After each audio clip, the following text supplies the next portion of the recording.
These are worn worker darts. They're just taken out of our community dart bin.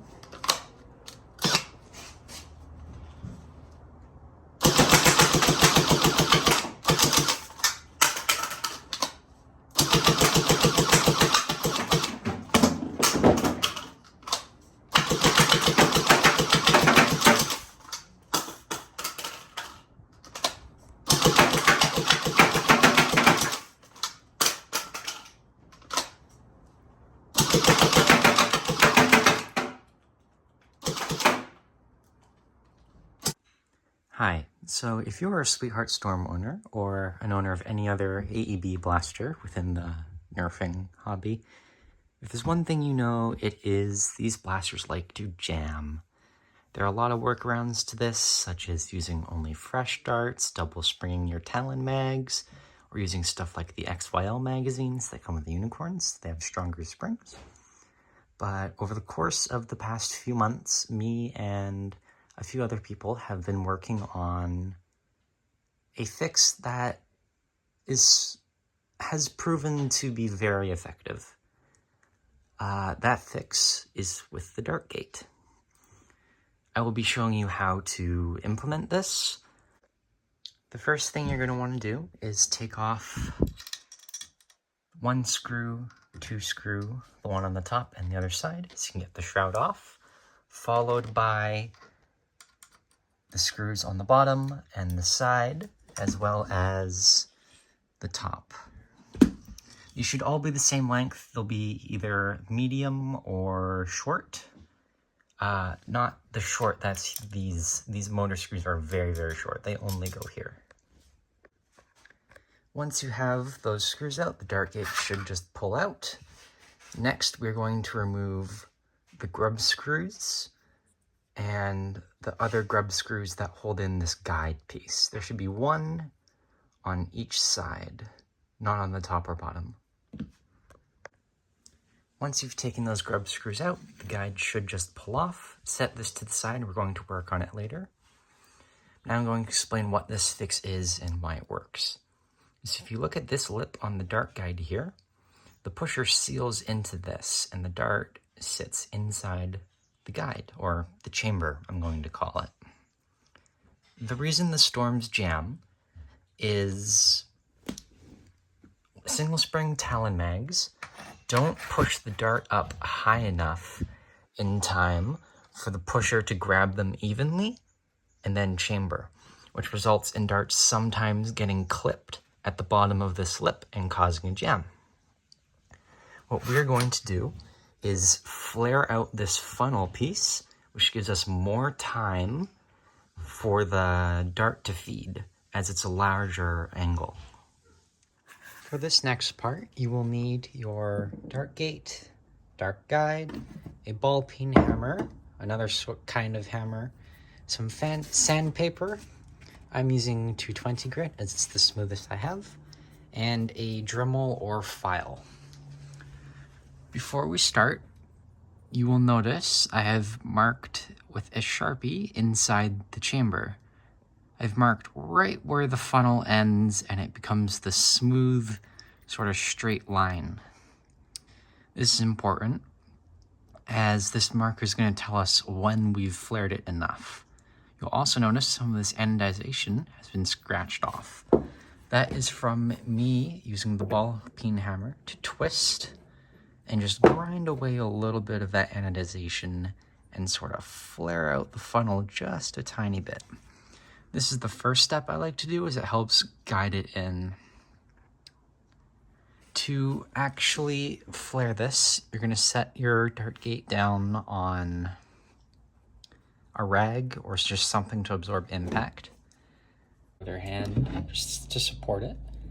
With our larger hammer, we're going to start smacking this to force the ball peen further and further into the funnel, which will flare it out and increase the surface area of the funnel to allow us to feed the majority of darts a lot smoother.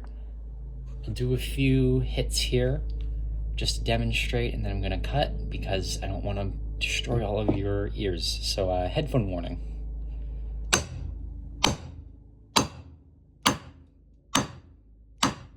Hi,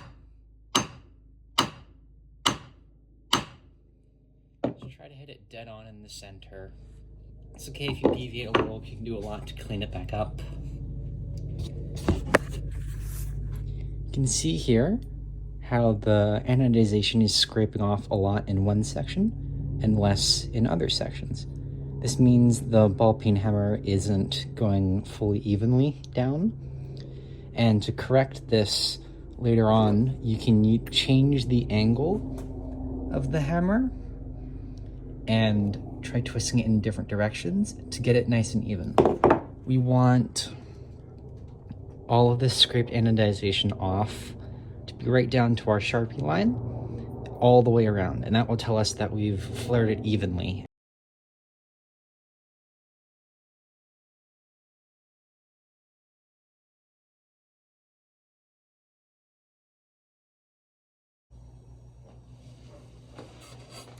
Next, we're going to sand out the inside of this guide so that it can fit over our new larger flare. To do this, you can use a file, you can use sandpaper, but I have a Dremel, so I'm going to use this as it's much, much faster. Keep the speed relatively low, and just use a sanding wheel. I like to hold it by the guide and just slowly go in from the front and just take off a little bit of material at a time.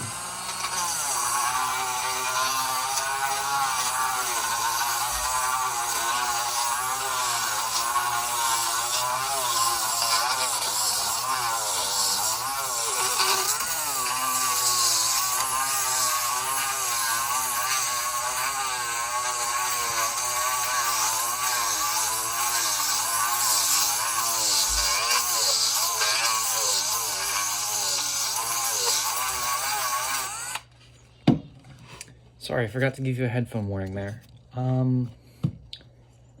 Every now and then, just take it, give it a check. If it doesn't fit, keep sanding. I'm gonna increase the speed a little bit as this bit is a tiny bit worn. Just make sure you start from the front and get all the way to the back because you do want it to be nice and even.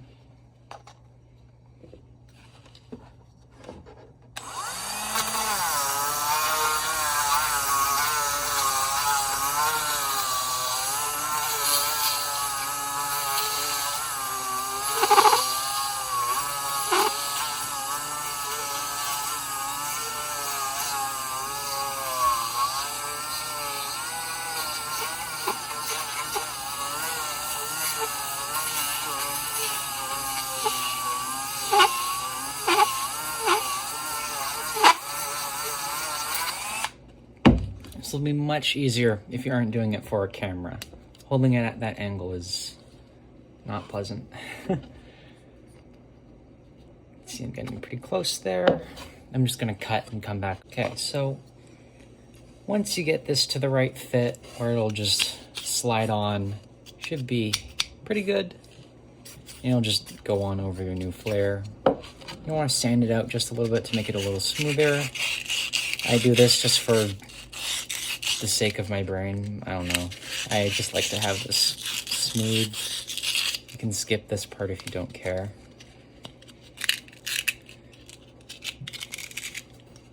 And while we're at it, this user hasn't done this yet, but we're going to sand down the layer lines on this guide piece just to smooth it out.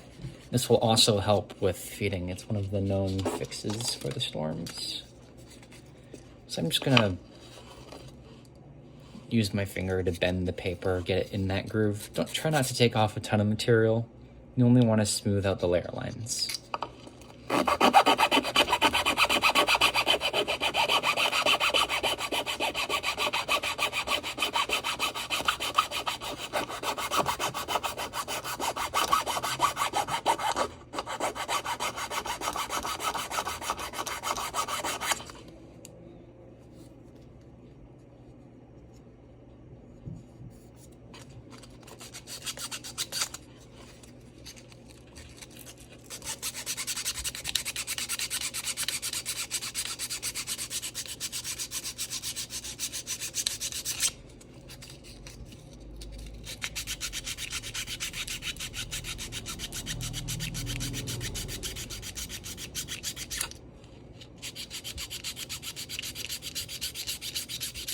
Oh, I forgot to mention, but I also used a wood carving knife just to remove a little bit more material in the more precise areas, because I noticed the plastic was melting on this one a lot more than usual. So if that happens to you, just give it a few minutes to cool between uses of your Dremel so you can scrape and sand it away and it just doesn't melt and glob and stick all over the place. So you can see at this point I've gotten the ball peen hammer pretty far down. That's just about where the Sharpie line is, and it's pretty even. This is what I would call finished, or at least close to finished. At this point, you could go in, do a little bit more, change your angle a lot to just sort of even it out, but that's not really 100% necessary. So from here, I'm just gonna sand it. Taking some 220 grit.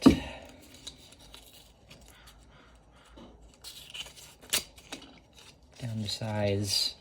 I'm just gonna get in here and sort of smooth that out so there's no burrs or anything that could catch a dart and kind of mess up a feeding. Just want it to be nice and smooth. I'm doing this by just sticking the paper on the edge of my finger and forcing it in while I twist.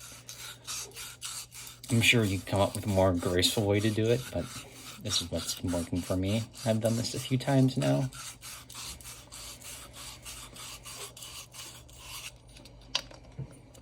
Make sure you clean it out. You'll need to clean this piece really well, probably with some water before you reinstall it.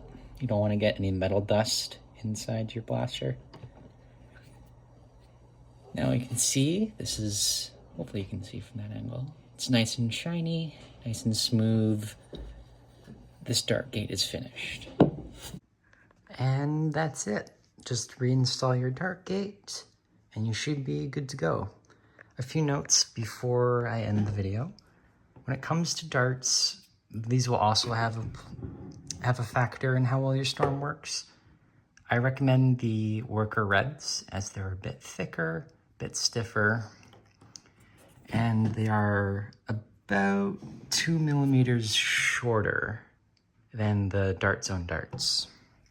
This helps them feed a lot better, but you should be able to feed the majority of darts, including worn darts now, if you've flared your dart gate. Just don't feed darts that are bent, because this will cause a jam. Anything else should be okay. Make sure to keep your storm well lubed, especially the pusher. The actual bolt itself needs to stay well lubricated. And the Delrin or brass ball and the cam should stay lubricated as well. You can check out Foamwork Adelaide's videos on how to maintain your storm. Just make sure you do the bolt basically every game that you use it. Okay, that's it. Bye.